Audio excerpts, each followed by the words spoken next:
buenos días queridos hermanos, sean todos muy bienvenidos. Estamos acá reunidos nuevamente, primer domingo del año 2021.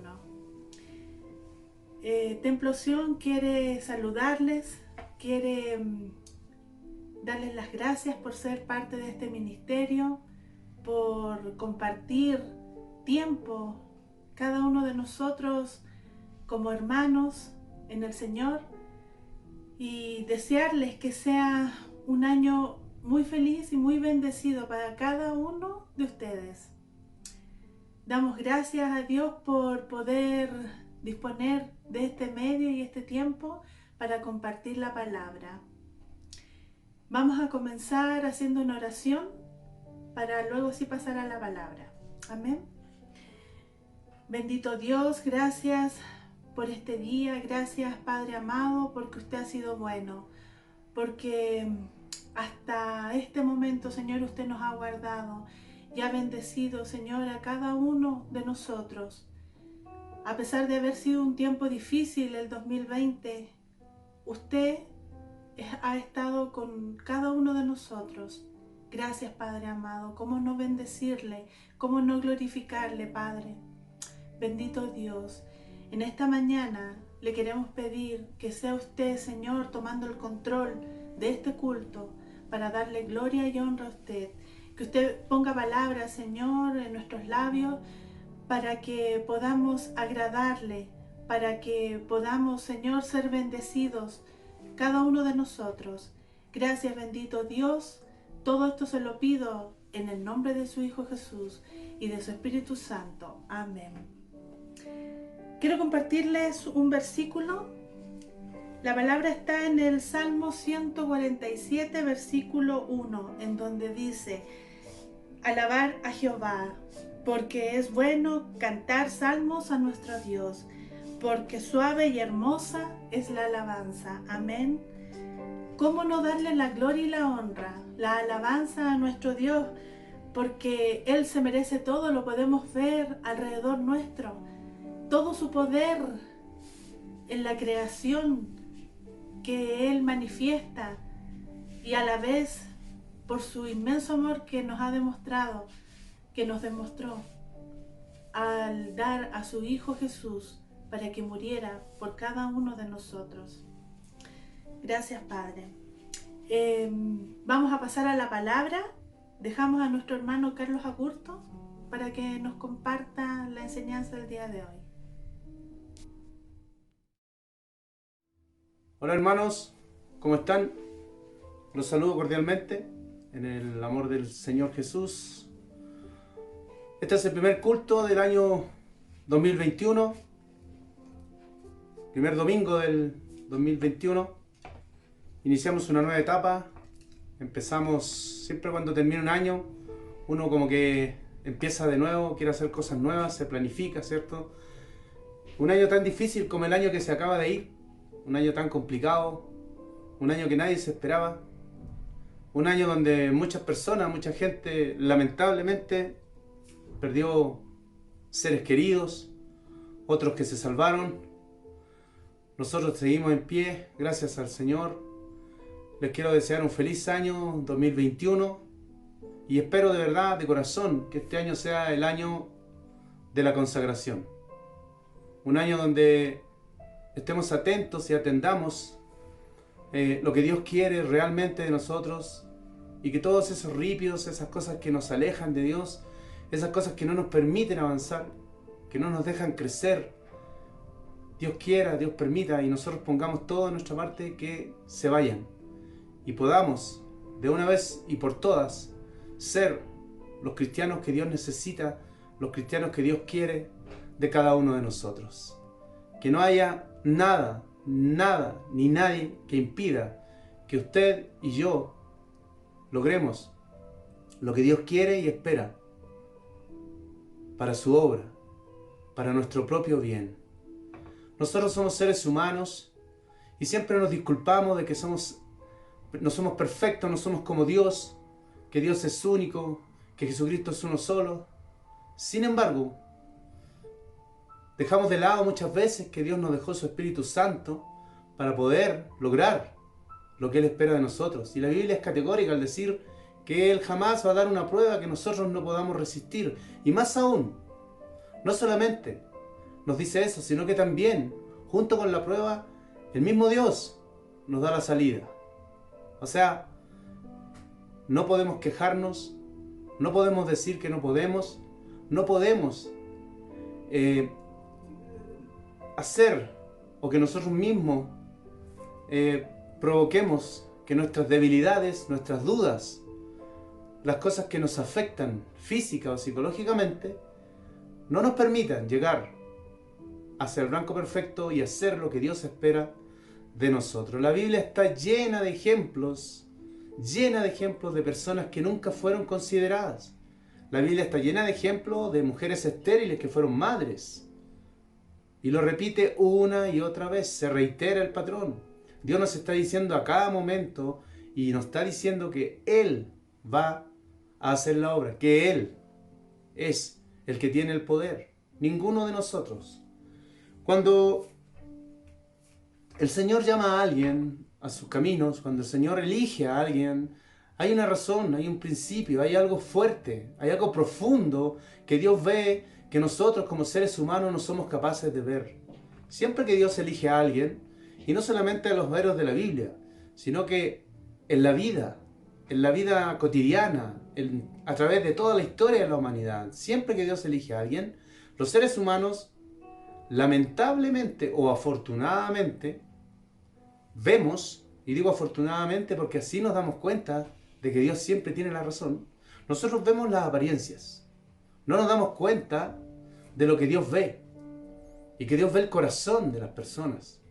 Dios ve el futuro de cada uno de nosotros, Dios sabe hasta dónde podemos llegar, y quizás más de lo que nosotros mismos pensamos. Y yo creo que eso se repite. Dios nos tiene más fe a nosotros que nosotros mismos. Y eso es lo que tenemos que entender. Cuando el pueblo de Israel elige el primer rey, ¿cierto? Que fue un motivo de controversia, de dolor, porque Dios se sintió desplazado, ¿cierto? La gente eligió a Saúl viendo su apariencia física, viendo que era una persona hermosa, ¿cierto? De estatura, qué sé yo. Dios no lo eligió así directamente, Dios permitió que él fuera el rey, el primer rey de Israel, pero Dios ya tenía puestos los ojos en alguien más.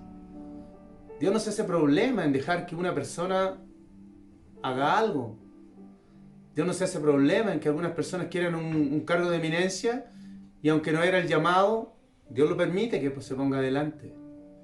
Y Dios no es un Dios como nuestra mente que maquina cosas que no corresponden. Dios no lo hace para humillar, Dios no lo hace para ofender, Dios lo hace para que aprendamos una lección. Dios lo hace para que nos demos cuenta que quizás a lo que tenemos que servir, a lo que fuimos llamados, no es eso. En el caso de Saúl fue desechado principalmente por su desobediencia, ¿cierto? Y en 1 Samuel 16, del 1 al 13, sale el relato claramente cuando Samuel, el gran profeta Samuel, llora por Saúl, llora por su desobediencia, y Jehová le dice: ¿hasta cuándo vas a llorar a Saúl? Tenemos que seguir adelante. Ahí demuestra claramente que Jehová sigue adelante. No desecha a las personas que no han hecho lo correcto, porque si ya Dios entra en un trato personal con cada uno de nosotros. Si la persona no quiere, Dios no lo obliga, pero Jehová sigue adelante. Samuel, deja de llorar a Saúl, sigamos adelante. Y anda a ungir a quien yo te diga, en esa pequeña ciudad de Belén, una ciudad casi que pasó desapercibida, a no ser por el nacimiento de personas importantísimas para la historia de la humanidad que están reflejadas en la Biblia. Samuel hace caso a Dios y va a Belén, ¿cierto? A buscar a este joven, a este muchacho que Dios lo había elegido, ¿cierto? Ustedes ya saben de quién estoy hablando, ¿cierto? De David, el hijo de Isaí, ¿cierto? Que tenía 7 hermanos más. Y el gran profeta porque también era una persona respetuosa, ¿cierto? Él no dijo, no, yo voy, Dios me envió, yo voy a ir y no me importa nada. No, le dijo, pero si Saúl se llega a enterar, esto puede costar mi vida. Entonces Dios le dice, anda y di que vas a ofrecer sacrificios a Jehová y no te va a pasar nada. Entonces él, llegando a la pequeña ciudad de Belén, el pueblo, al conocer la fama de Samuel, porque cuando Samuel decía algo se cumplía, y eso es una cualidad de los verdaderos profetas de Dios, él les dice, no se preocupe, vengo a adorar a Jehová, e invita a Isaí a su familia. Entonces aprovecha la oportunidad para empezar a decirle, a empezar a cumplir lo que Dios le había encomendado, que era algo muy importante, y la historia así lo dice. Era el sucesor de Saúl, el rey de su pueblo, algo muy importante, ¿ya? Algo que quizás nosotros, como lo hemos leído tantas veces, no lo dimensionamos, no dimensionamos la importancia de lo que es el llamado de Dios. Quizás muchos no lo valoran de la manera, o no lo valoramos de la manera que debiéramos hacerlo. Samuel, como todo ser humano y como cualquiera de nosotros, ¿cierto?, empieza a dejarse engañar por lo que ve, a pensar con su propio pensamiento humano. Entonces, de los 7 hijos que pasaron desde el mayor al menor, ¿no es cierto?, ahí él tiene que haber dicho, este es porque, claro, este tiene fuerza, es un... Acuérdense que de los hermanos de David, 3 servían en el ejército de Saúl. ¿Ya? 3 de los hermanos de David estaban cuando Goliat, el titán de los filisteos, desafió al pueblo de Israel y ninguno fue capaz. Ninguno tuvo el valor de enfrentarlo. No digo que eran cobardes, no tuvieron el valor de enfrentarlo, como lo hizo el pequeño David. Sin embargo, a medida que los hijos iban pasando, uno por uno, el Señor le decía a Samuel, no, este no es. No, Samuel, este no es. Hasta que pasan uno por uno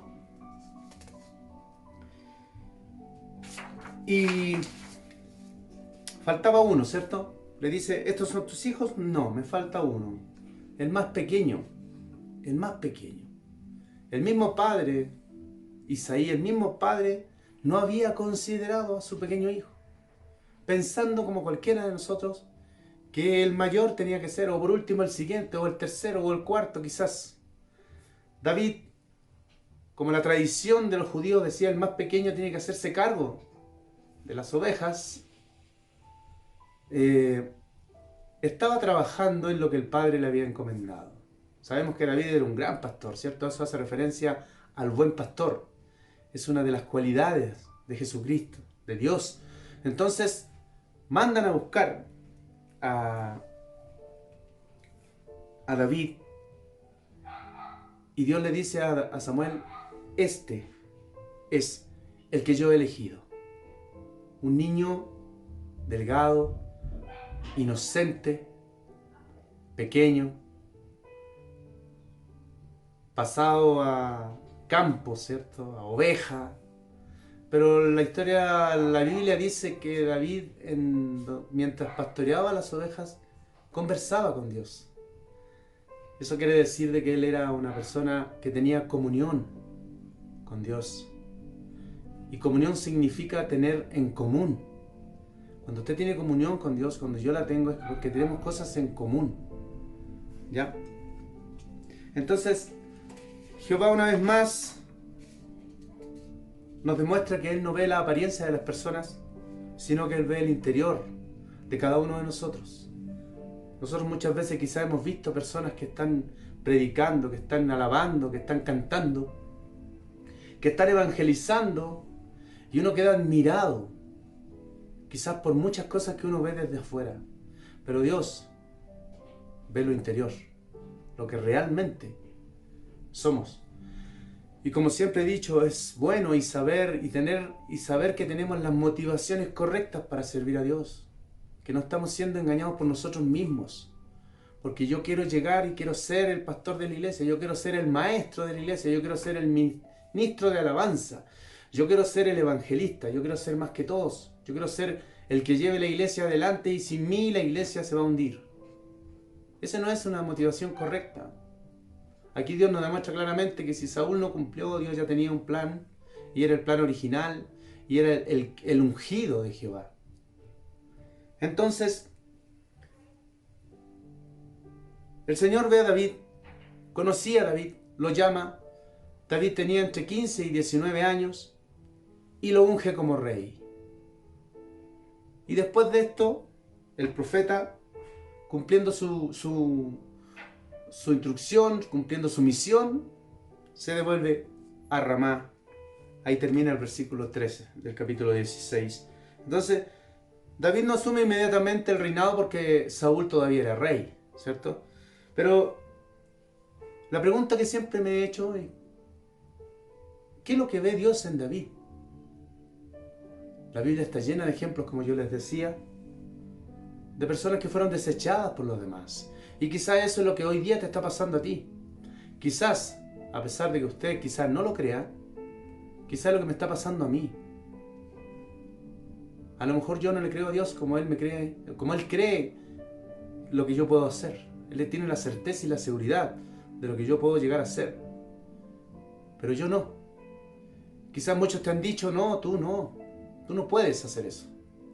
Pero mira, eres muy chico, tú eres delgado, no hablas bien, no sabes, no modulas bien, no pronuncias bien las palabras.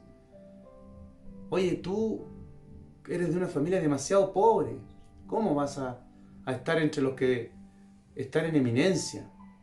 Quizás elegido no por Dios, quizás elegido por alguna institución, quizás elegido por personas humanas, como fue Saúl, y eso es bíblico, no es que yo lo diga, y hemos visto tantos casos de personas que no fueron elegidas por Dios. O a lo mejor no están en el lugar donde Dios quiere que estén. Y lamentablemente para ellos han fracasado. Entonces, ¿quién es este David del que tanto hablamos y que yo creo que más de alguna vez ustedes mismos han repetido? Que David era un hombre conforme al corazón de Dios. Y yo les pregunto, hermanos, ¿se han puesto a pensar qué significa eso? ¿Qué quiere decir el tener un corazón conforme al corazón de Dios? Acuérdense que Pedro cuando anduvo con Jesucristo, trató de imitar a Jesús, trató de hacer lo que Dios hacía, lo que Jesús hacía, que era Dios, y fracasaba una y otra vez. El Señor le decía, ¿hasta cuándo estaré con ustedes, incrédulos? ¿Cierto? Porque Pedro trataba de imitar a Jesús.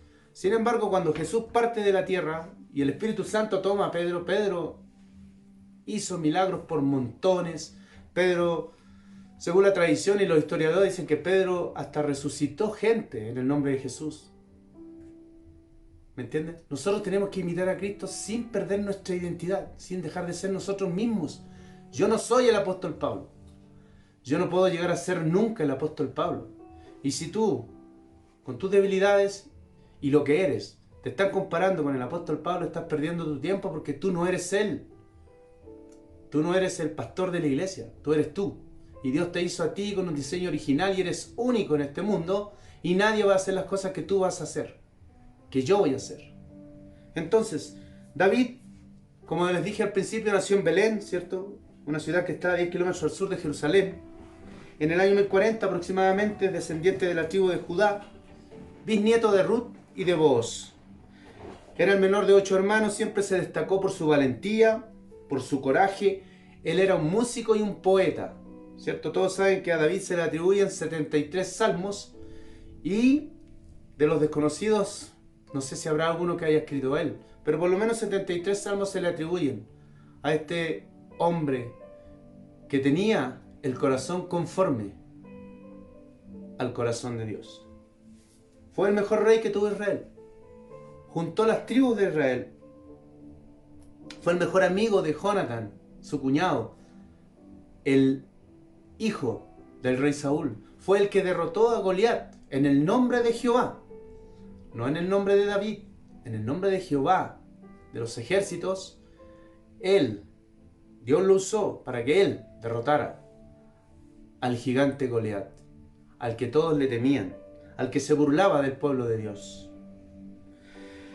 Saúl le tuvo mucha envidia por la fama que empezó a adquirir David. Y eso pasa hoy día. Eso pasa. Alguien enseña mejor que una persona y esa persona empieza como a... No, este hermano está equivocado, está copiándola, no sé. ¿Por qué no somos más abiertos de mente y nos damos cuenta que quizás Dios quiere levantar a un maestro, a un profeta, a un pastor, quiere levantar una iglesia en algún lugar y algunos se oponen? ¿Por qué? Porque quizás es muy niño o es muy anciano y los ancianos quizás ya no sirven para la obra de Dios. Esas personas están totalmente equivocadas y no han leído bien la Biblia. Y yo me hago responsable de las palabras que digo porque yo he leído la Biblia. Y en Romanos 2:11 Dios dice claramente que Él no hace acepción de personas.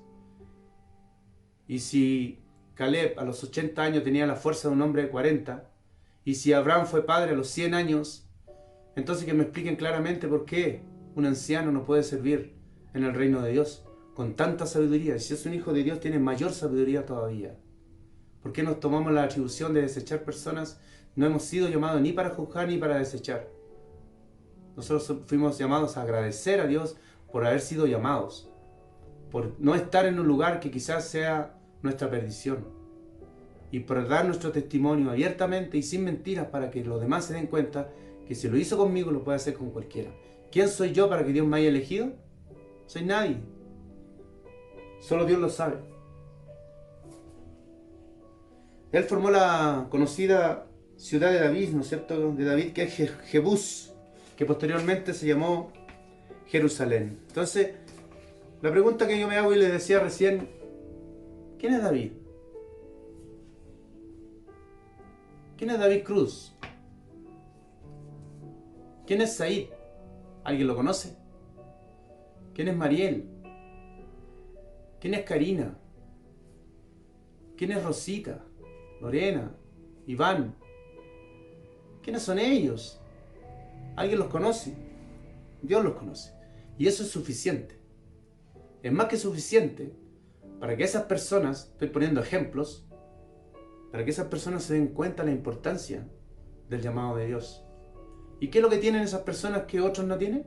David tenía un corazón conforme al corazón de Dios. ¿Y qué significa eso? En Hechos 13:22 dice, quitado este, se refiere a Saúl, le levantó por rey a David, de quien dio también testimonio diciendo, he hallado a David, hijo de Isaí, varón conforme a mi corazón, quien hará todo lo que yo quiero. Dios lo dijo, que David tenía un corazón conforme a él y que haría todo. Ojo con esa palabra, todo.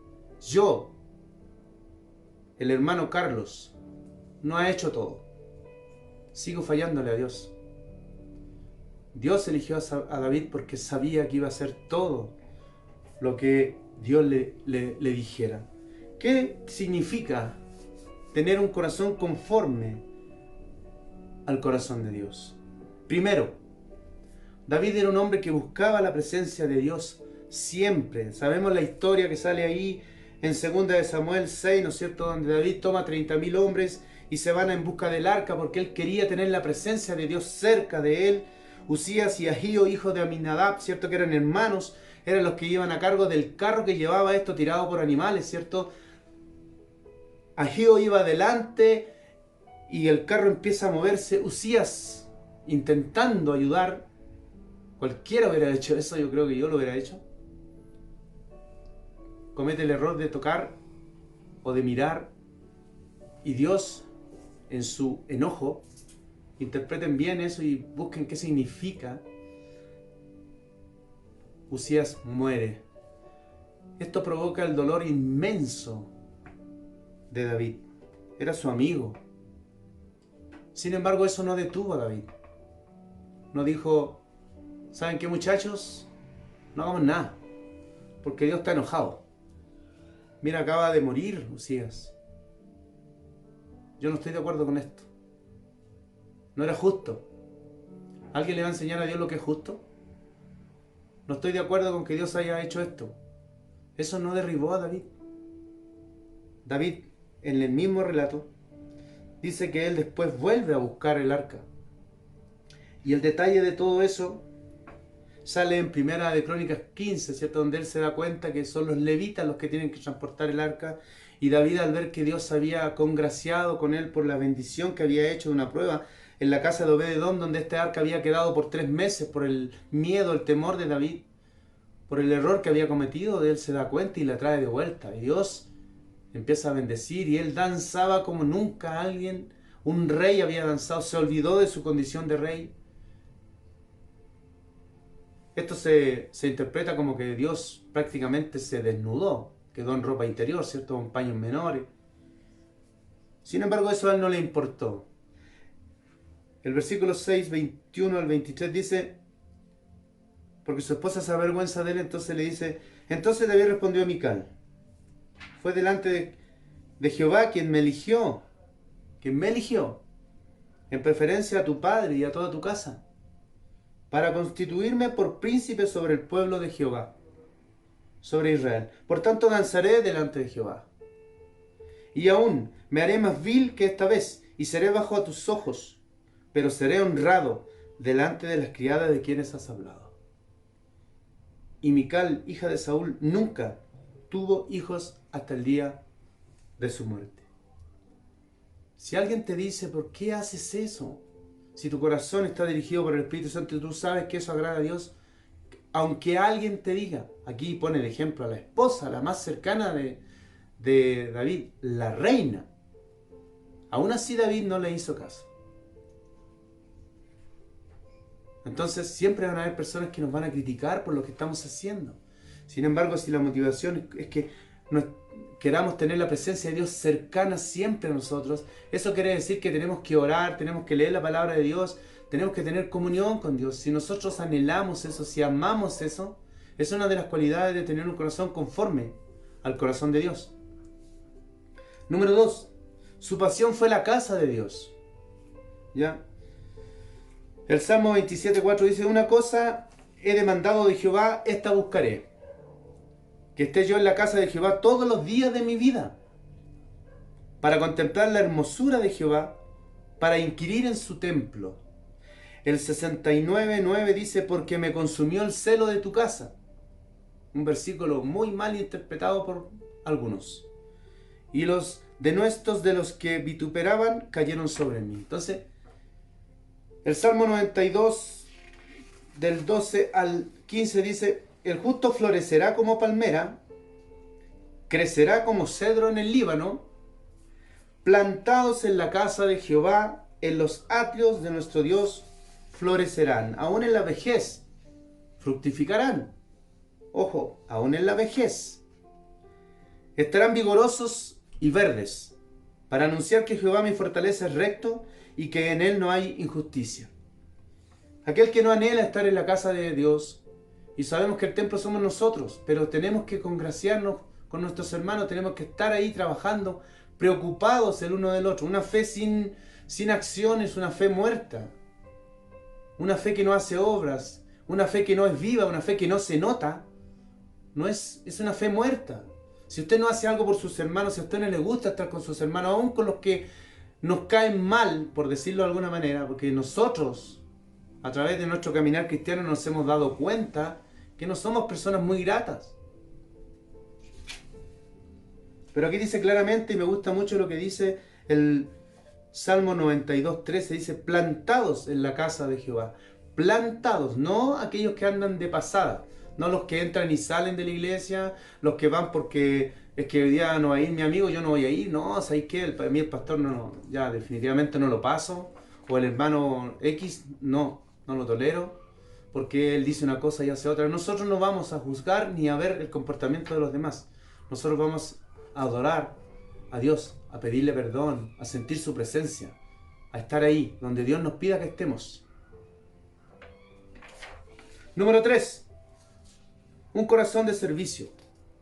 ¿Cierto? Cuando en 1 Samuel 16:18 dice, entonces uno de los criados respondió diciendo, he aquí yo he visto un hijo de Isaí de Belén, que sabe tocar y es valiente y vigoroso, y hombre de guerra, prudente en sus palabras y hermoso, y Jehová está con él. Era un hombre que trabajaba, era un hombre que donde Dios lo ponía, él estaba ahí y todo lo que hacía lo hacía bien. Él era un niño, la Biblia dice que peleó con fieras más grandes que lo doblegaban en peso, en fuerza, en todo. David trabajaba, era un hombre trabajador, era un hombre que hacía lo que Dios le decía. A él no le importaba ser pastor de ovejas, a él no le importaba eso. Sin embargo, hay mucha gente que quiere que Dios la use, pero no está dispuesta al servicio, no está dispuesta a trabajar. Y si no me ponen en un lugar de eminencia, no lo hace. Nosotros con mi esposa hicimos aseo por años en una iglesia y hasta baños limpiamos. Y nunca nos importó. Un corazón de servicio. Aquel que quiere ser servido está en contra de la Biblia, porque Dios nos dice claramente que Jesús no vino a ser servido, sino vino a servir. Y aún con su vida, para que podamos ser salvos. Aún con su vida. Si usted es una persona que gusta que le sirvan, que le hagan todo, porque usted aquí es el mero mero, entonces, hermano, estamos mal, está equivocado. Lea bien la palabra. No la interprete a su pinta, sino léala, porque la Biblia tiene una interpretación propia. La interpretación que Dios le quiso dar y la que es la correcta. El 16, 21 dice: y viniendo David a Saúl, estuvo delante de él, y él le amó mucho, y le hizo su paje de armas. Otra interpretación dice: y David le servía a Saúl. Paje de armas, que él le prestó sus servicios a su suegro, aun cuando él intentó matarlo, aun cuando él lo envidiaba y qué sé yo. Él siguió sirviendo. No se dejó llevar por las circunstancias. O sea, cualquiera de nosotros que, no sé, pues yo voy a la iglesia y un líder me tira una lanza y yo no vuelvo más. Sin embargo, David no desistió, porque él tenía un corazón conforme a Dios y era dirigido por Dios. No se dejaba llevar por las situaciones, por los obstáculos, por las tribulaciones, por los intentos de homicidio de su suegro en contra de su persona. Jonatán lo salvó, se ponían de acuerdo, él le avisaba cuando Saúl caía en estos estados de odiar a su yerno. Él no desistió, siguió adelante. Y ejemplos tenemos varios. Moisés. ¿Qué estaba haciendo Moisés cuando después de esos 40 años que él vivió en Egipto, como se dice en buen chileno, a todo trapo, él decidió irse, ¿cierto? Mira lo que dice Éxodo 3, 1 y 2, dice: apacentando Moisés las ovejas de Jetro, o Jetro, su suegro, sacerdote de Madián, llevó las ovejas a través del desierto y llegó hasta Horeb, monte de Dios. Y se le apareció el ángel de Jehová en una llama de fuego en medio de una zarza. Y él miró y vio que la zarza ardía en fuego, y la zarza no se consumía. Moisés estaba trabajando. Lo mismo que estaba haciendo David, apacentando las ovejas. Josué 1:1, 1:2 dice: aconteció después de la muerte de Moisés, siervo de Jehová, que Jehová habló a Josué, hijo de Nun, servidor de Moisés, diciendo: ¿qué es lo que era Josué de Moisés? El siervo, el servidor. ¿Tenía un espíritu de servicio? Por supuesto. Moisés también. Dios lo llamó. El 1:2 dice: mi siervo Moisés ha muerto, ahora pues levántate y pasa este Jordán, tú y todo este pueblo, a la tierra que yo les doy a los hijos de Israel. Gedeón, Jueces 6, 11 y 12. ¿Qué dice? Y vino el ángel de Jehová y se sentó debajo de la encina que está en Ofra, la cual era de Joás Abieserita. Y su hijo Gedeón estaba sacudiendo el trigo en el lagar para esconderlo de los madianitas. Y el ángel de Jehová se le apareció y le dijo: Jehová está contigo, varón esforzado y valiente. Gedeón estaba trabajando en el campo. ¿Ya? Quizás hoy día usted esté trabajando en su oficina, esté trabajando, bueno, yo trabajo en la minería, otros trabajan en su camión, ¿cierto? Cada uno de nosotros tiene una labor y una función que cumplir. El mundo tiene una diversidad de funciones. No todos podemos aspirar a hacer lo mismo. Este mundo sería muy aburrido y no existiría. Como yo conozco muchos que todos quieren ser gerentes, todos aspiran a un cargo de eminencia, el que lleva la batuta. No todos podemos hacer eso, no todos tenemos el mismo corazón, todos tenemos una escala de valores distintas, todos aspiramos a algo distinto. Y no quiere decir de que seamos inferiores. Estos ejemplos que estoy dando aquí, que la Biblia los entrega en realidad, son gente que estaba trabajando, que tenían un espíritu de servicio. Cada uno de ellos tenían cualidades, características, particularidades que a Dios le agradaba. Y yo estoy seguro que cada uno de nosotros, que Dios ha llamado, tenemos esas cualidades. No todas, pero el Espíritu Santo es el que hace la obra. Entonces, ¿qué es lo que es tener un corazón conforme al corazón de Dios? Primero, para que no se olvide, buscar siempre, anhelar la presencia de Dios. Orar, leer su palabra. Que nos agrade estar con los hermanos, con los buenos hermanos, con los hermanos difíciles para nosotros, con aquellos hermanos que aún no logran consagrarse, con aquellos que están entrando y que están saliendo, con aquellos que se han ido.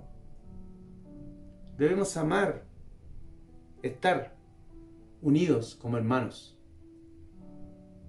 El pueblo unido, dicen, jamás será vencido. Y aunque no es un versículo bíblico, vaya que es cierto. Vaya que es cierto. Porque la unión hace la fuerza, ¿cierto? Y tercero, tener un corazón de servicio. Si usted no quiere servir, hermano, lo siento, pero yo tengo que decirle la verdad. Está en el lugar equivocado. Usted sabe cuánto los que estamos en un puesto de liderazgo, por decirlo, en este templo, ¿usted sabe cuánto hemos trabajado? ¿Cuánto hemos estudiado? ¿Cuánto nos ha dolido el habernos equivocado? ¿Cuánto nos ha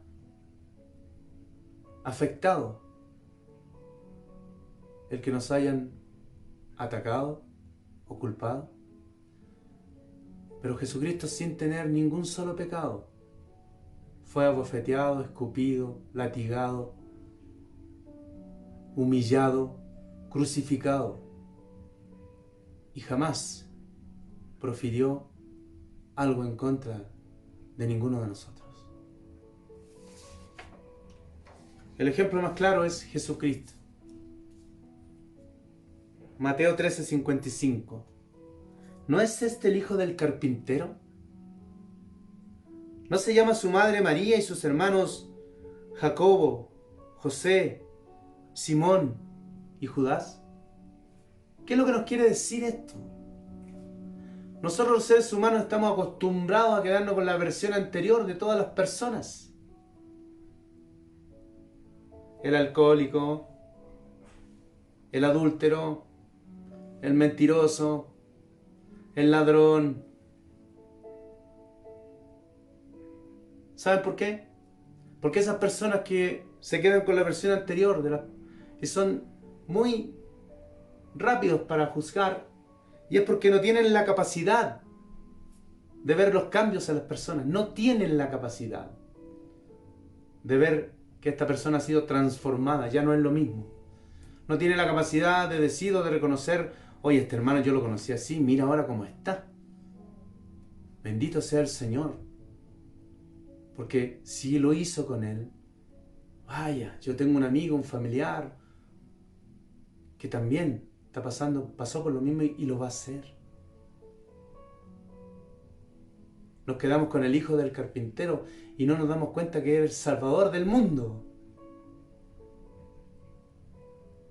Además, Jesús demuestra que era un hombre trabajador hasta que empezó su ministerio, los últimos 3 años y medio o 3 años. Él era el hijo del carpintero, él era un carpintero. Quizás cuántos muebles, sillas, mesas, techos, casas arreglaron o construyeron. Sin embargo, la gente decía, ¿este es el hijo del carpintero? No decía, ahí va al que le pagué la mesa y me quedó debiendo. Nunca la hizo. O me hizo una silla coja. Oye, yo le pagué por un techo bueno y me dejó un techo malo. Jesucristo con este versículo demuestra que Él era un buen carpintero. Un buen carpintero. Cada cosa que Jesús hace antes o después de su ministerio nos enseña cómo tenemos que conducirnos por la vida. Usted tenga el oficio que tenga, hágalo bien. Hágalo bien. Para que después la gente diga, no sé, me voy a tomar una atribución.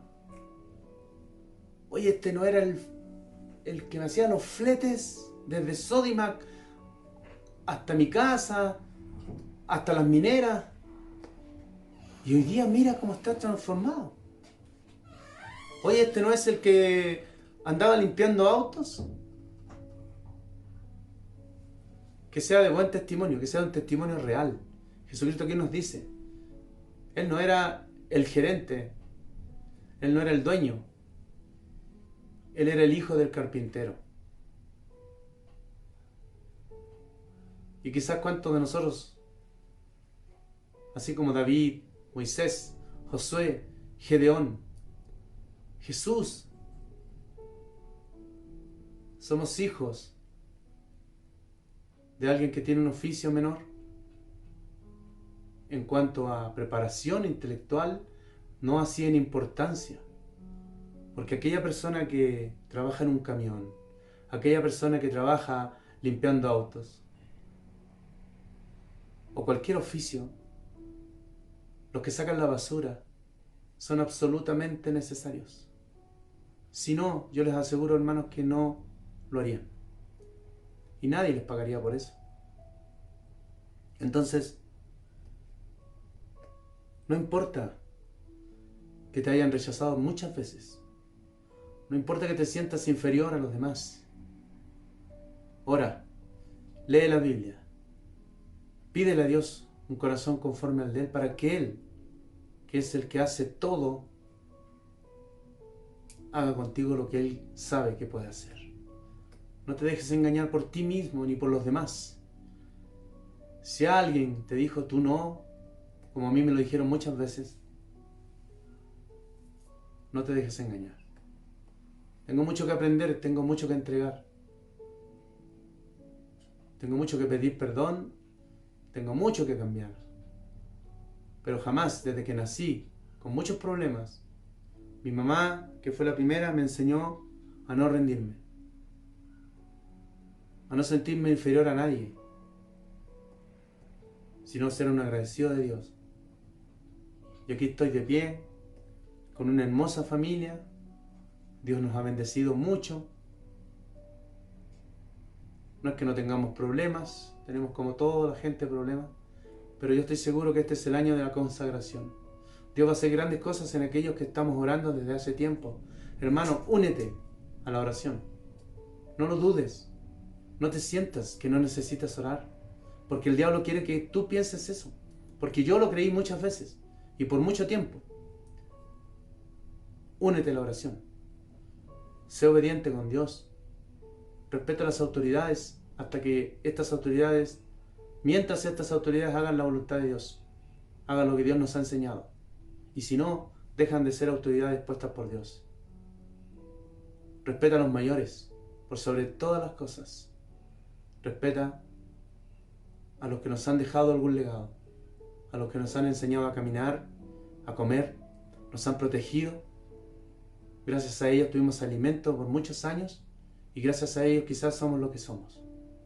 Y si tu padre o tu madre te abandonó, pídele perdón a Dios porque Dios jamás te ha abandonado. Y perdona a tus padres. Si por alguna razón hay algo que te falta, pregúntale a Dios. Pero no te dejes vencer. No te sientas inferior. Tú eres tan importante como el rey David. Dios no te llama por las apariencias. Dios te llama aunque todos te menosprecien. Y lo más importante de todos, que el que llama es Dios y nadie más. Amén, hermanos. Vamos a orar para terminar. Y yo deseo de corazón que esta palabra que Dios ha puesto en mi corazón les sirva de mucha ayuda para todos aquellos que se sienten de alguna manera y por alguna razón quizás está bien justificada, que no pueden o que no quieren. Para Dios nada es imposible. Amén. Que Dios les bendiga grandemente. Dios bendiga este templo. Dios bendiga a su iglesia en general. Que Dios levante a aquellos pastores que por alguna razón hoy no están haciendo lo correcto. Que nos levante a todos nosotros, que ninguno es perfecto. Y que nos ayude en los momentos más difíciles por sobre todas las cosas. Gracias, Señor. Señor, te damos gracias por esta palabra tuya que nos has enseñado, que has puesto en mi corazón. Y que yo sé, Dios, que es de mucha ayuda para mi vida, para la vida de mi esposa, de mis hijas, Dios, para la vida de mis hermanos, de aquellos que están por alguna razón pasando un momento difícil, que quizás no se explican por qué razón están pasando por una enfermedad. Te quiero pedir por cada uno de ellos, Dios, para que tú pongas en su corazón la certeza y la seguridad, la fe necesaria para poder salir victoriosos de esto, Señor. Te quiero pedir principalmente, Dios, por mi hermana María Chávez, Dios. Tú sabes y conoces el corazón de ella. Señor, concede los deseos de que ella desea. Y Señor, y sánala, Dios, sánala en el nombre de Jesús. Así como lo has hecho con otros hermanos, Señor. Te pido especialmente por ella. Hemos estado orando fuertemente por su vida. Sabemos que es una gran hija tuya, Dios. Sabemos que es una tremenda mujer de Dios. Así lo dice su testimonio, Señor. Y su testimonio son su familia y sus hijos, Señor. Gracias. Gracias, Señor, por ella. La necesitamos en esta iglesia, Dios. Sigue bendiciendo su vida, Dios. Sánala, Señor, en su espíritu, en su alma, en su cuerpo, Señor. Gracias, Señor. Te pedimos también por Antonia, por Eric, Dios, por cada uno de ellos que estamos orando frecuentemente, Dios, por la pastora Edith. Señor, ayúdala. Ayúdala, Dios. Hemos estado orando mucho por ella, Señor. Y si se me olvida alguien, tú sabes y conoces, Señor. Te pido por cada hermano, Señor, por cada familia y matrimonio, Señor. Llena sus vidas. Bendíceles, Señor, y pon en nuestro corazón el ser obediente solamente a ti, Dios. A respetarnos y a amarnos como hermanos. A no a juzgarnos, Señor, ni a criticarnos, sino más bien a ayudarnos, así como tú lo haces todos los días, y así como lo has hecho por los siglos de los siglos, Señor. Y como queremos llegar a tu presencia, te pedimos, Señor, que tú pongas en la vida de cada uno de nosotros un corazón conforme al corazón tuyo, Dios, que es lo que queremos ser. Saca todas las cosas malas que tenemos, perdona nuestras deudas, como también así nosotros perdonamos a quienes nos deben, Señor. Gracias, Señor, y por sobre todas las cosas, apártanos del mal, Dios, que es lo que necesitamos. Gracias, Señor, bendice a nuestros hijos, a los jóvenes, a los más ancianos, Señor. Bendice a los líderes, a los pastores, Señor. Principalmente te pedimos por el pastor Sergio, por Yarela, por sus hijos, Señor. Bendícelos en el nombre de Jesús. Amén y amén. Dios les bendiga, hermanos. Gracias. Damos las gracias a Dios por su palabra. Él es bueno, porque Él nos amonesta en todo tiempo. Es el tiempo de agradarle a Él, de disponernos y cumplir sus propósitos en nuestras vidas. Gracias, queridos hermanos. Sean todos muy bien bendecidos y les esperamos el próximo domingo a esta misma hora, por este mismo medio, para que podamos compartir palabra y ser edificados los unos a los otros. Bendiciones.